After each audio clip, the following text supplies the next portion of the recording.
श्री स्वामी समर्थ। पितृपक्षाला सुरुवात झाली आहे। पितृपक्षातला आज पहिला शनिवार आहे। या शनिवारला विशेष महत्त्व आहे। या शनिवारी आपण जर अगदी साधा आणि सोपा उपाय केला तर आपल्या जीवनातले अनेक कष्ट दूर होतात, कारण शनिवार हा हनुमान आणि त्यासोबत शनिदेवाला समर्पित असतो। मग तुम्हाला न चुकता संध्याकाळी एक साधा आणि सोपा उपाय करायचा आहे। उपाय तुम्ही अगदी संध्याकाळी 6:30 पासून रात्री 12 पर्यंत करू शकतात। उपाय काय करायचा तर तुम्हाला एक शेणाची गौरी घ्यायची आहे। तुमच्याकडे नसेल तर विकत आणा। त्यानंतर तुम्हाला त्यावर कापूर टाकायचा आहे।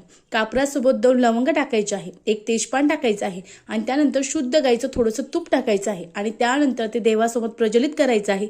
देवासोबत प्रज्वलित केल्यानंतर तुम्हाला पूर्ण घरामध्ये ते फिरवायचं आहे आणि त्यानंतर तुमच्या मुख्य दरवाजाच्या बाहेर ते नेऊन ठेवायचं आहे। असं केल्याने आपल्या घरातील नकारात्मक ऊर्जा निघून जाते। आपल्या घरामध्ये सुख, शांती, समृद्धी अखंड राहते।